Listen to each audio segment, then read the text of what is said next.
Journalists are kept under close surveillance. To go to North Korea is to accept the presence 24 hours a day of guides who are guarantors of the country's good image.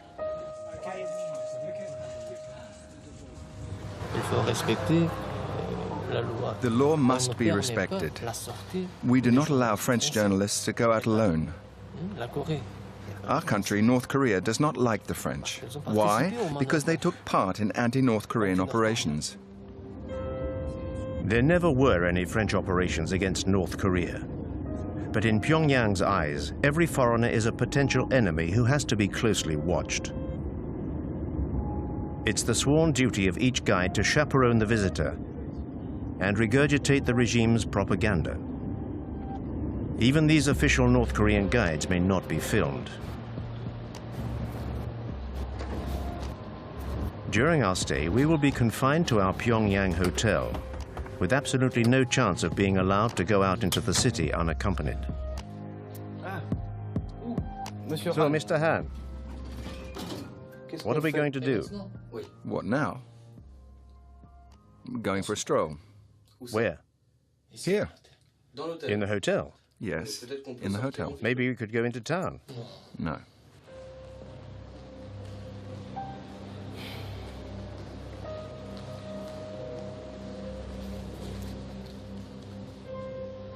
Having spent several hours wandering around the hotel lobby, we finally get authorization to go out. Any trip is pre-programmed and serves the objectives of the propaganda machine. The house where the founder of the nation was born reminds foreigners of President Kim Il-sung's heroic deeds and helps to affirm the family's legend.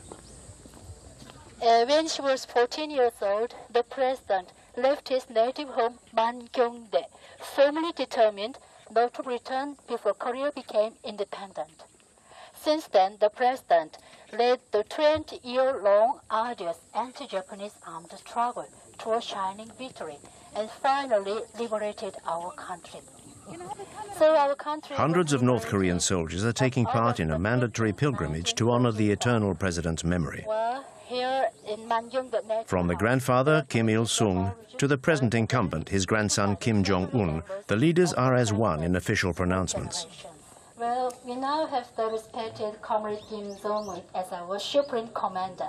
He is exactly like the President Kim Il-sung and the great General Kim Jong-il in his ideal leadership and in his humanity. So our Korea will always emerge victorious in the future too, under the wise leadership of the respected Marshal Kim Jong-un.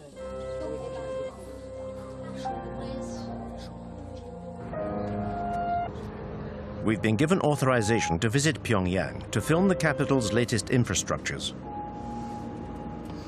The authorities are keen to airbrush the image usually associated with this country: a totalitarian regime, a family dynasty, and brutal repression. This shiny, brand new hospital is exactly the sort of publicity the regime wants.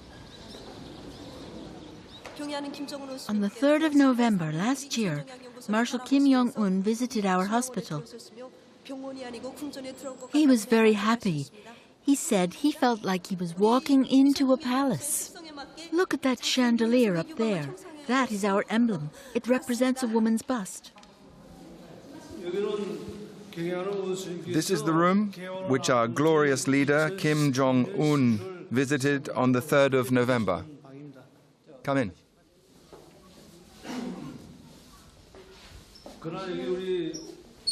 This is the bed the Marshal sat on when he came here. He asked how long the patients stay here.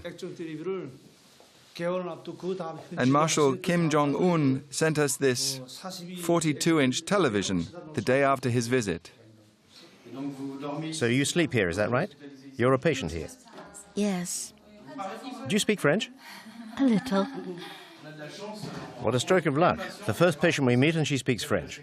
How much longer are you going to be staying here? A week should be enough, I think. Wearing her hospital clothes, this patient is giving the performance of her life in this well-directed play.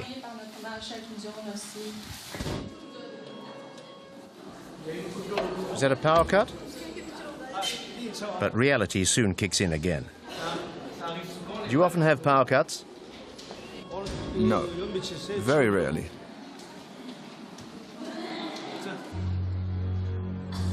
The hospital's employees do their best to remain unmoved by such events. Nothing can tarnish the image of the country and those who run it.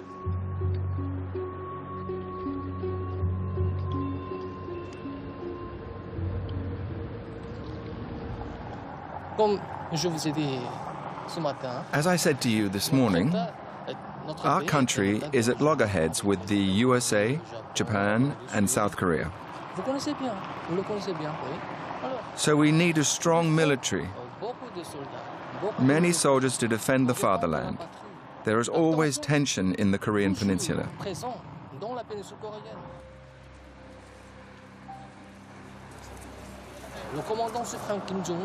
And Commander Kim Jong-un is very young. He has declared, if our enemies dare to light even the smallest fuse of a war, Korea will strike a lethal blow, which will definitively unite the country. Reunification of our nation is the most fervent wish of every Korean. This desire for reunification dates from the end of the Korean War in 1953, when the peninsula was split into two countries. But no peace treaty was ever signed. Officially, the two Koreas are still at war.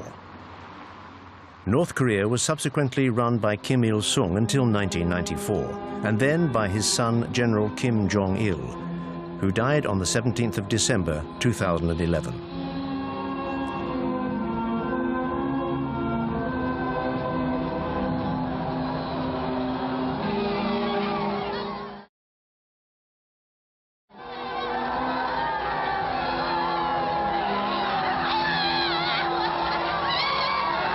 Kim Jong-un, son of the late Kim Jong-il, has been in power for 3 years. In life or in death, the Kim dynasty's power over 24 million North Koreans endures.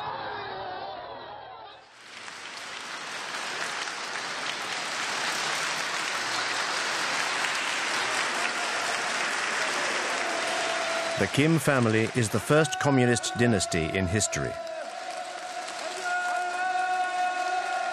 The new incumbent was presented to the people as a natural successor. Barely 30 years old, Kim Jong-un was quickly awarded the titles of Supreme Commander and then Marshal, and set about consolidating his power. Kim Jong-un's accession to power gave birth to a new hope in the hearts of the North Korean people.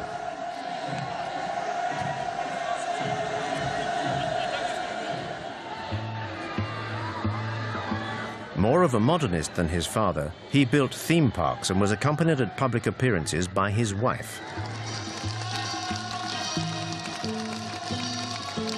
No North Korean leader had ever been seen to be so liberal before.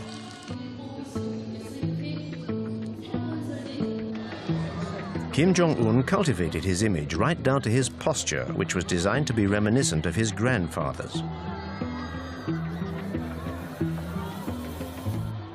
Propaganda has now established him as the third strongman of the North Korean nation. The leader is the country's brain and the people are its body. Our guide is here to remind us of this. Marshal Kim Jong-un is exactly like General Kim Jong-il in his human virtues, his political leadership, and his philosophy. Therefore, everybody respects and idolizes him. The guide's rhetoric is always the same. Under Kim Jong-un, devotion to the leaders remains almost religious. Like all transient foreigners, we are constrained by the regime's demands.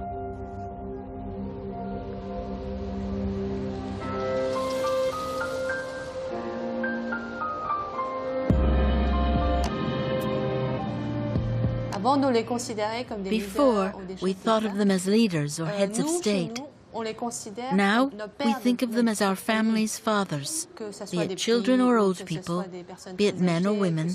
The entire Korean nation considers them to be our fathers. In his 3 years of absolute power, Marshal Kim Jong-un, like his father and grandfather before him, has become part of the intimate fabric of Korean families. This retired scientist and her granddaughter are typical of this devotion to the regime. What are your feelings towards the Marshal? Like everyone else, I feel that Marshal Kim Jong-un is the embodiment of our destiny. He is our future and a father to us all. You foreigners could never understand how much we venerate our Marshal.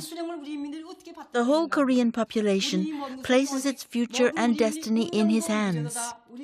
It is thanks to Marshal Kim Jong-un that I am wealthy and can live like this. In fact, maybe you know the song which speaks of the rise of our young nation and tells how our country will be built by the people under the guidance of Comrade Kim Jong-un. Thanks to him, our future will be brilliant and socialism will triumph.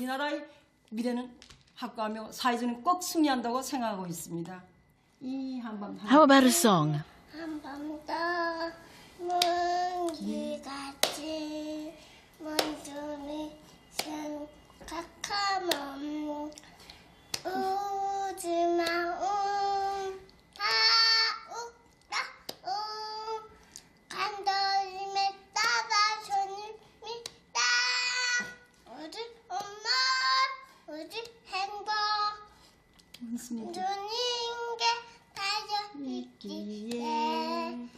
아침 저녁 소원은 하나 원수님의 안녕입니다. You see, even little children miss the Marshal, so they salute him in their songs. Your granddaughter who just sang, she's 2 years old. What kind of future do you want for her? What kind of country will she live in?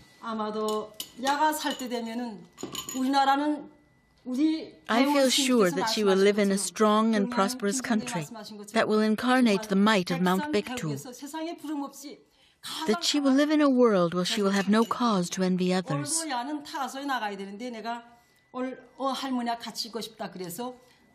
She already goes to a good nursery and will go to the free high school and university. We hope she's going to be a scientist like her grandfather. We would like her to contribute to our nation's developments in science and technology under the guidance of Marshal Kim Jong-un.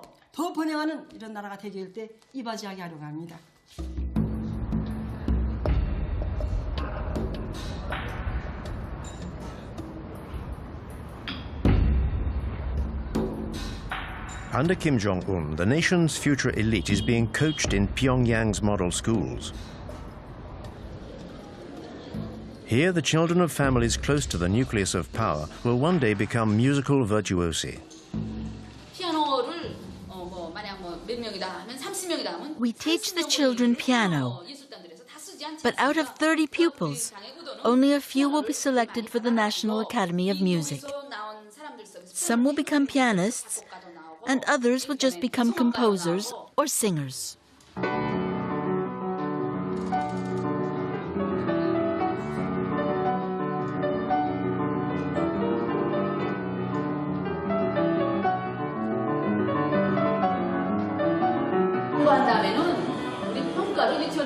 Our junior school gives out these red stars as rewards to children for good work. And when they see these stars, it also makes them want to join the army.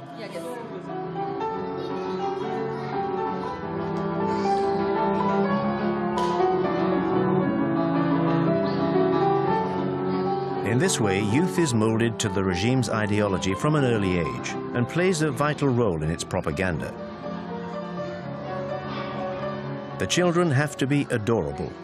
They're cosseted and well-fed. These are the regime's privileged few, the keepers of its eternal future.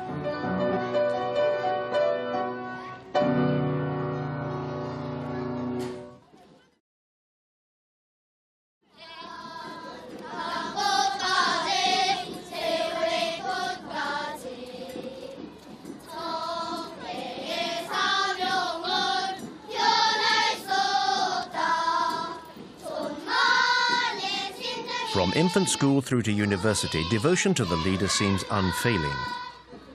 But all the parades, songs and smiles hide another reality. The images that we filmed in North Korea give no insight into how this enigmatic country really works. Only North Korean refugees who have fled their homeland can genuinely shed light on the country's everyday life. What your footage shows is children who are all at the same level. The ones who lead the parades on the streets of Pyongyang are psychologically groomed throughout their time at school, and usually they have access to better facilities, owing to their parents' position, because it's a privilege to lead parades like this through the streets of the capital.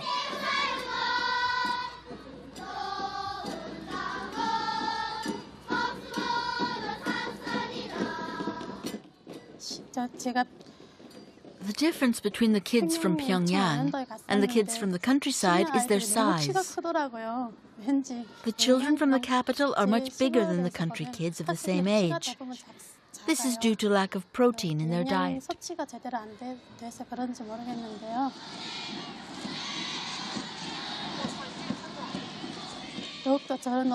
Now a whole host of new songs glorifying Kim Jong-un is being taught to the children, and they teach them to us, their parents.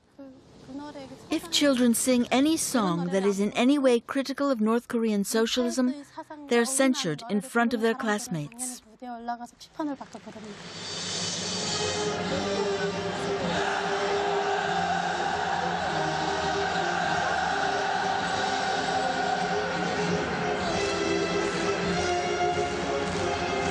This indoctrination of youth is an absolute priority. At the heart of this education lies a rabid patriotism.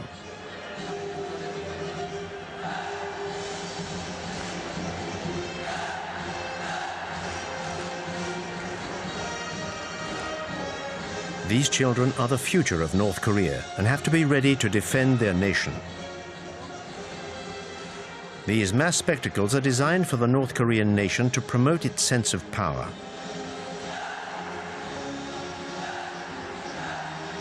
These 20,000 young participants are all members of families fiercely loyal to the regime.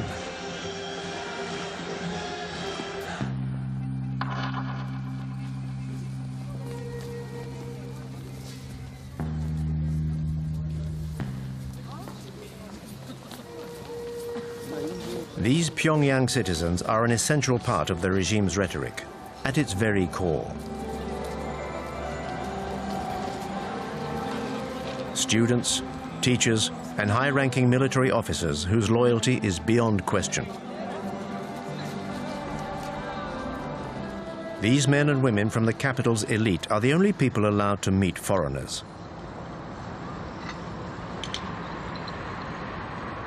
Like the Park family, a couple of university professors hand-picked by our guides. The Park family's exemplary conduct has enabled them to move into this block of flats. I'm still emotional talking to you now. We used to live on Mansadong Hill over there, in a flat on the 15th floor of a building, where those two statues of our leaders are. We were given this apartment on the 2nd of July 2012.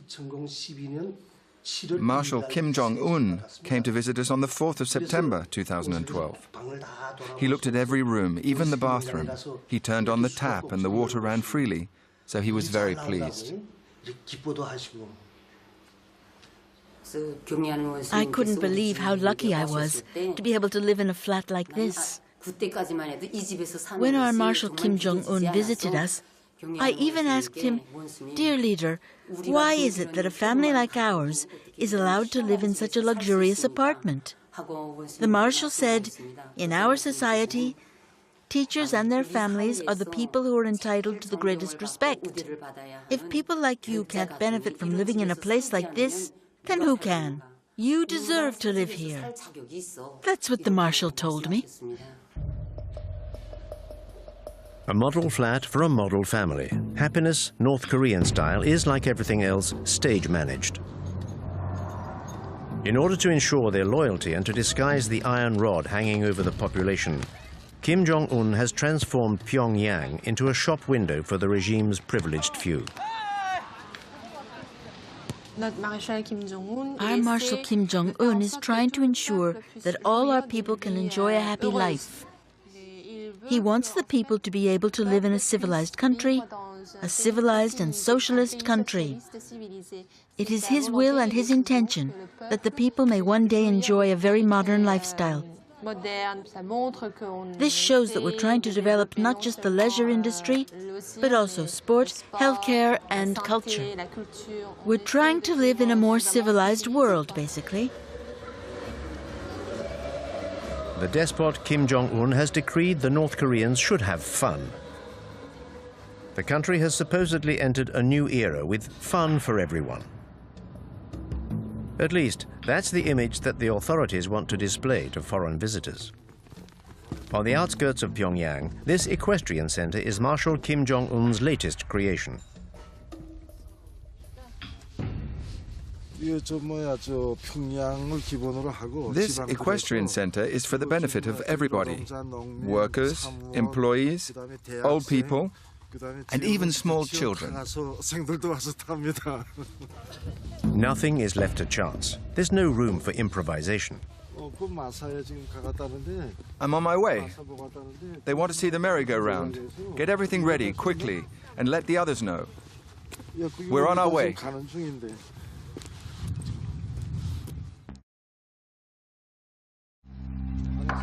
The horse symbolizes North Korea's power.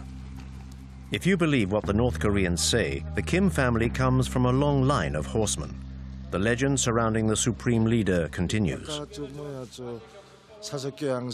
Between 1990 and today, Marshal Kim Jong-un got on a horse 300 times, advised and coached by General Kim Jong-il. He worked very hard at it.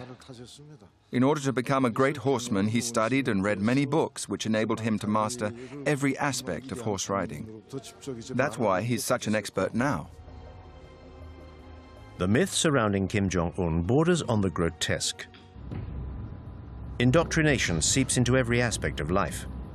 Our presence here serves to export this ultra-propaganda across the country's borders.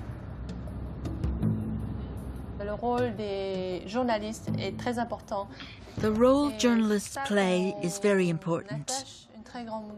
That's why we're taking the documentary you are making of our country so seriously.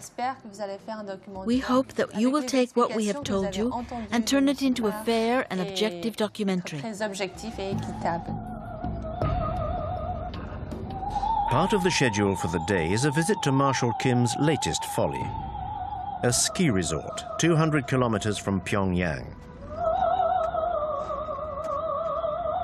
His time studying in Switzerland gave him a taste for winter sports. The regime has spent $300 million on the construction of this complex. But Kim Jong-un has also achieved his objective of circumventing the embargo on leisure goods imposed by the international community. We have 10 ski slopes here at the Masik Resort, 9 for professional skiers and 1 for beginners. We started building these slopes in May 2013, and we finished on the last day of December 2013. That's what the Marshal required, and we achieved it. Our leader even promoted our resort all over the world.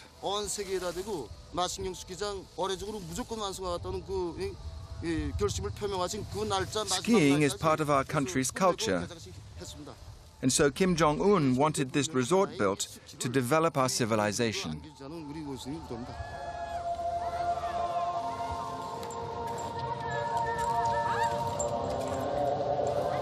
But who in North Korea can afford the luxury of a holiday here? No one is willing to explain the circumstances of their stay here. The resort was designed with the people in mind, and the prices too have been set with the people in mind. In Marshal Kim Jong-un's socialist country, money remains a taboo subject. Only 5,000 North Koreans are estimated to have the means to use this resort.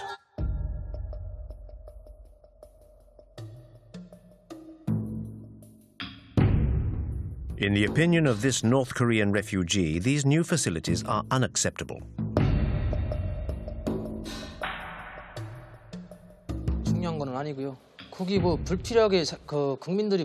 It's all so ridiculous.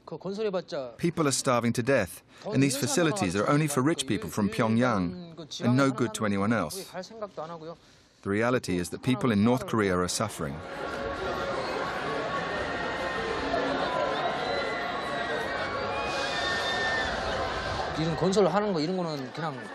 When I see all these leisure facilities being built, I think to myself that it's just to placate the people and show people abroad that the country is capable of achieving these things. All the money spent on building these things could have been redistributed throughout the population. This is just throwing money out of the window. North Korea's economic difficulties do not stop the regime from spending money hand over fist. Every 2 years, Pyongyang puts on a film festival open to foreigners. This is a way for the authorities to present an image of cultural and material prosperity to the world.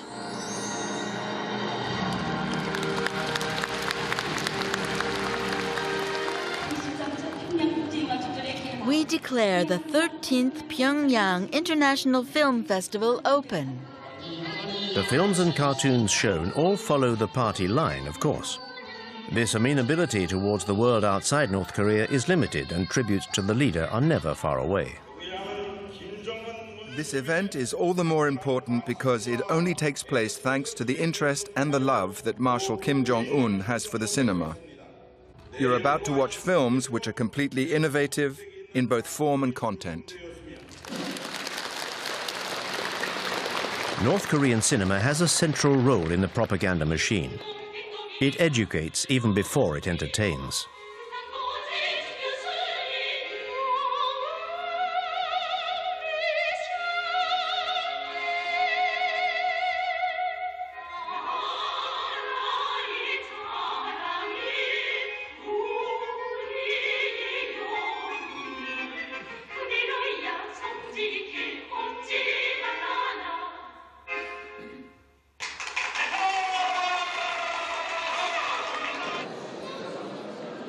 The film festival also allows the regime to present itself in a good light, a message relentlessly driven home by the Ministry of Culture.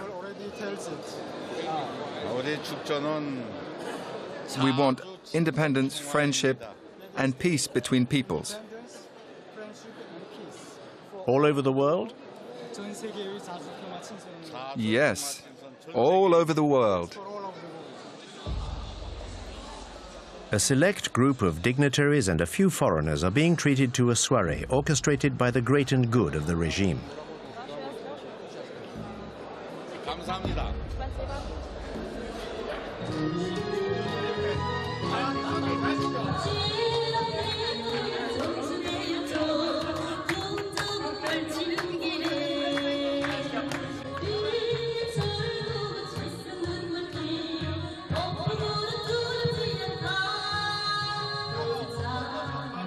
But behind this facade of a smiling, prosperous North Korea, the regime maintains control over every citizen's life.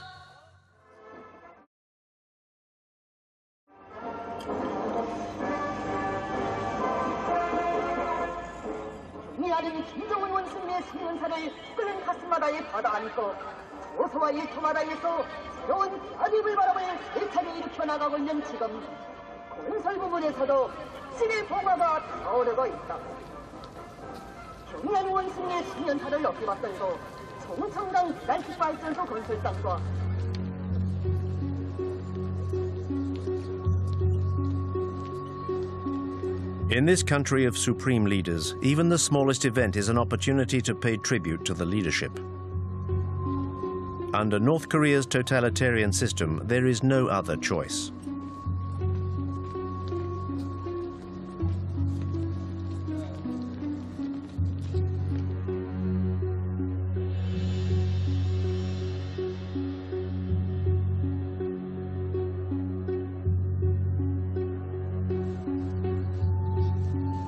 To commemorate the 60th anniversary of the end of the Korean War, the population of Pyongyang is requisitioned to pay tribute to its army. General Kim Jong-il said, "To safeguard our country, one can live without candy, but one cannot live without bullets." Our guide's words are directly influenced by the Jong-un doctrine, devised by the former leader Kim Jong-il, which gives the army the dominant role in building North Korea's socialism.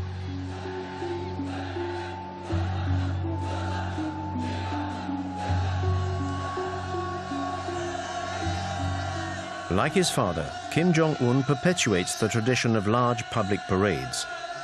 In this way, he sets the scene for his own power and that of North Korea.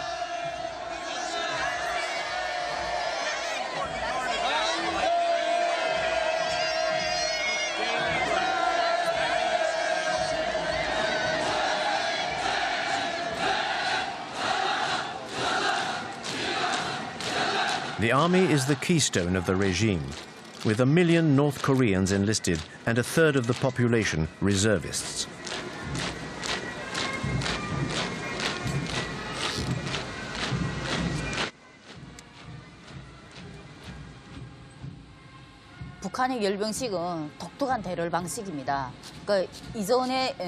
These parades are quite remarkable. I think they used to do something similar in the former USSR. What leaders Kim Il-sung and Kim Jong-il taught us was a style of military marching called the Hell March, which dated from the end of the war with Japan. It's a style that Kim Il-sung was already using when he fought the Japanese. The idea is to intimidate the enemy. When you do a hopping goose step like that, it's rough on the stomach. When we trained, we were told to wear 2 leather belts done up very tightly under our belly. This pushed up your stomach, which you can imagine is very painful.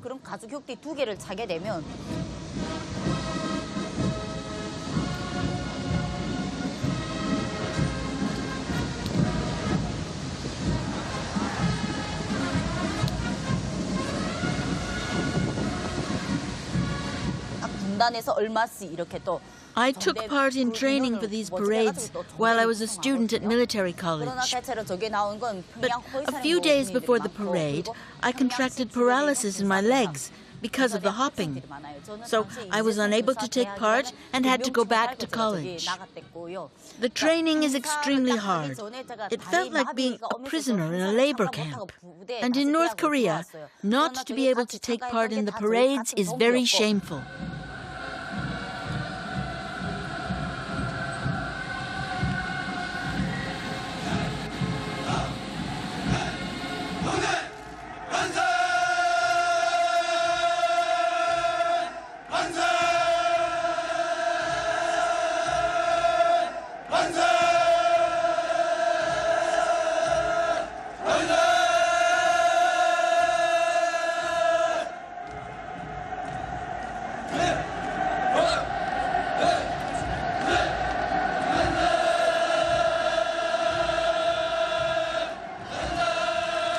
In order to establish his authority over the army and the party, Kim Jong-un took his inspiration from the darkest days of Stalinism.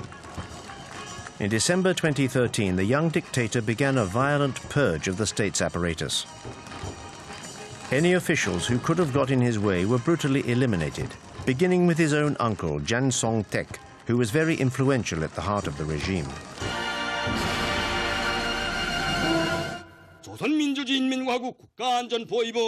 The Special Military Tribunal of the Ministry of State Security of the Republic of Korea has found the accused, Jang Song-taek, guilty of acts of subversion against the state. His goal was to overthrow the power of the proletariat by aligning himself with our ideological enemies. This crime carries the severest penalty under Article 60 of our Penal Code. This upstart, this traitor to the revolution, is condemned to death. The decision is to be implemented with immediate effect. Jang Song-taek was shot, according to the party line, for fomenting a coup d'etat. He was said to be overly immersed in commercial activities with China. Any hope of the regime relaxing its approach was definitively snuffed out. Kim Jong-un has asserted himself as a warlord. His frequently bellicose directives are followed to the letter by North Korea's soldiers. After the Kim Jong-un regime took power, training became more and more intense. He was determined to crush South Korea by force. He was very insistent on the weapons we had to use and ordered us to use all our ammunition on every training drill. I remember the directives changing when he took over. We had to go up into the mountains more and more often for training sessions, 2 or 3 times a week. And everything changed from a military equipment point of view. We got new and better munitions, like armor-piercing bullets. I think Kim Jong-un wants to prove to Koreans that he is capable of preparing the country for a war against South Korea.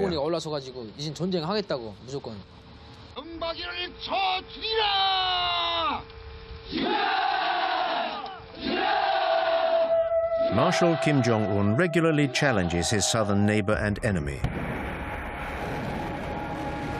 The regime's belligerent rhetoric goes hand in hand with provocative acts such as nuclear trials or military maneuvers. The state needs an enemy to justify the economic priority given to the military. This policy operates with no regard for the population, which outside Pyongyang is still vulnerable.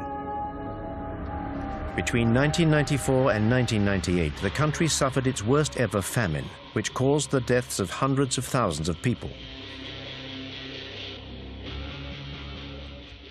At that time, I was a soldier, and I had some serious health issues. I'd lost a lot of weight.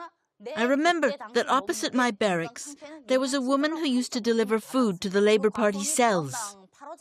I went to see the farm manager and pleaded with him to give me some apples.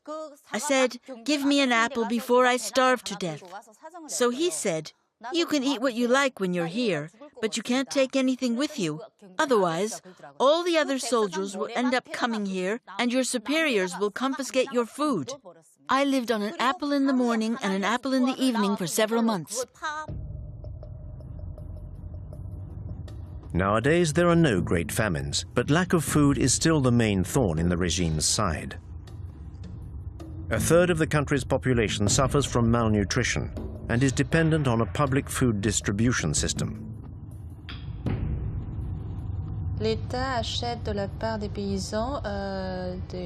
The state buys cereals and other foodstuffs from the farmers at a low price and then redistributes them among the population. Depending on the number of people in the family, they get more or less food. More is given to families where there are adults. The regime is still incapable of feeding its people, but is keen to convince us that the opposite is true. Our journey now takes us on a visit to a naturally exemplary farm. These are the details commemorating our visits from General Kim Jong-il, who came 15 times to give us new instructions. His advice when he was here enabled us to improve production. He was very pleased. The general said, at first, the soil here was bad, but the good work of our farmers has allowed us to increase productivity. General Kim Jong-il himself said that our farm should become a model to the rest of the country. This model farm looks more like a ghost farm. According to the manager, 850 farmers work here. We do not see a single one. This dilapidated greenhouse is the regime's attempt to convince us of how modern its agricultural system is. In fact, what we produce here is mainly for the local population. We don't get involved in how many people we distribute vegetables to. There is an organization above us that calculates this and then gives us production targets for the year.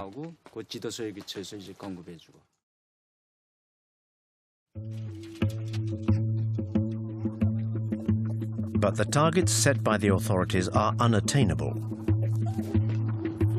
In order to help the farmers, the regime takes its inspiration from the Maoist model and sends the army into the fields.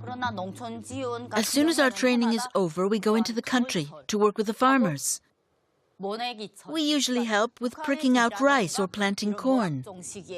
Every regiment is billeted to a farm near its barracks. The commanding officer might say, this barracks, you go to this farm or whatever. After the corn harvest at the end of October or beginning of November, we return to barracks to start our winter training. In March 2012, Kim Jong-un introduced a reform which allowed farmers to keep half of what they grew. But a lack of fertilizer and farm tools prevents the country from being self-sufficient, and this fundamental principle remains out of reach.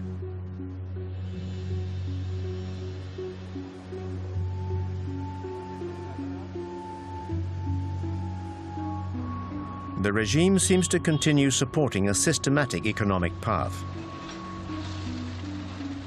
But today it no longer has any choice but to tolerate private commercial ventures.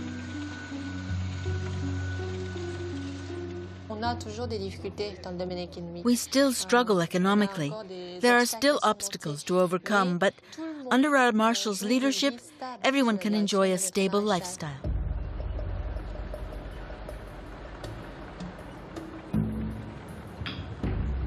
The regime has succeeded in maintaining this stability by cutting off its population from the outside world. Only a handful of North Koreans managed to get around this isolation via the black market. There are smugglers who regularly cross the Two-Man River on the Chinese border and bring back contraband.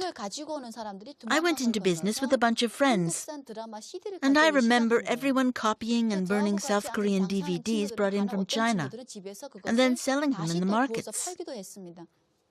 In North Korea, buying DVDs like this is expressly forbidden and goes against the regime and the law. It is actually dangerous to even own them. But there are fewer controls in the evening, so people get together around 10 or 11 and stay up until dawn watching recordings of popular TV series.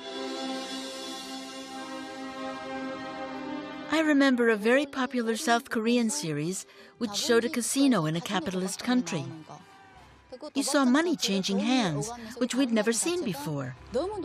Because all you see on North Korean television is documentaries about Kim Il-sung and Kim Jong-il. And it's still the same today. But in those South Korean series, I saw apartments and wardrobes full of clothes and shoes. The North Korean regime keeps on telling us that South Koreans are very poor. But the people in those series were really fashionably dressed, and I loved it.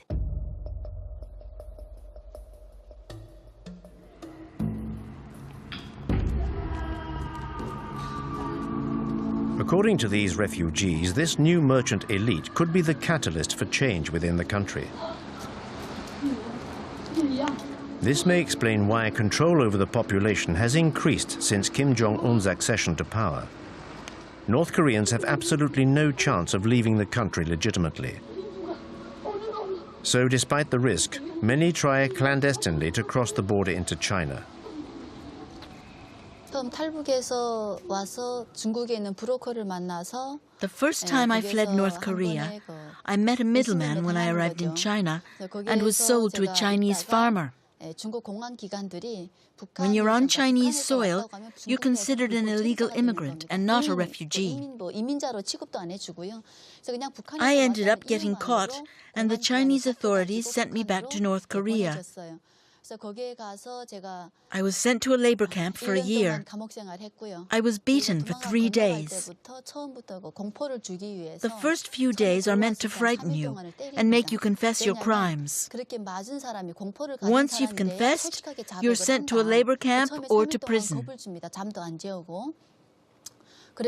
When they were torturing me, they prevented me from sleeping, and they hit me here, in the eye.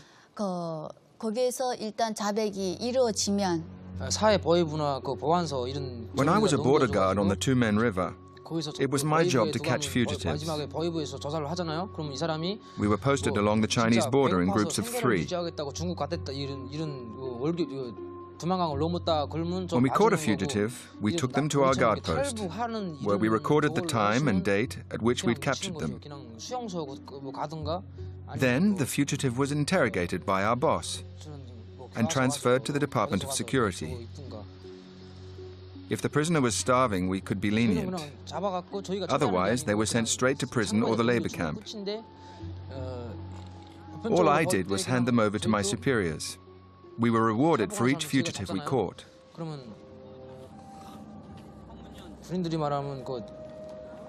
I stopped about 8 people from escaping across the Tumen River into China. If you catch 1 fugitive, you get a medal.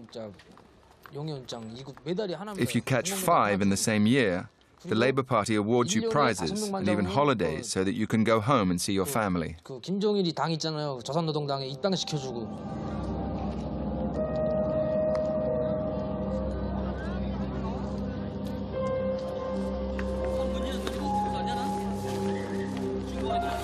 살아갈 길이 너무도 막연했어요. 그리고 이미 저는 Once I left prison, I wondered how I was going to carry on living with no identity. 국가 반역자로 이미 I was considered a traitor to the nation, so I had no future in North Korea. I tried to flee a second time. I had obtained contact details for a people trafficker while I was in prison. Thanks to him, I managed to cross the Tumen River between China and North Korea. With the fake passport he made me, I got on a boat to South Korea the following day.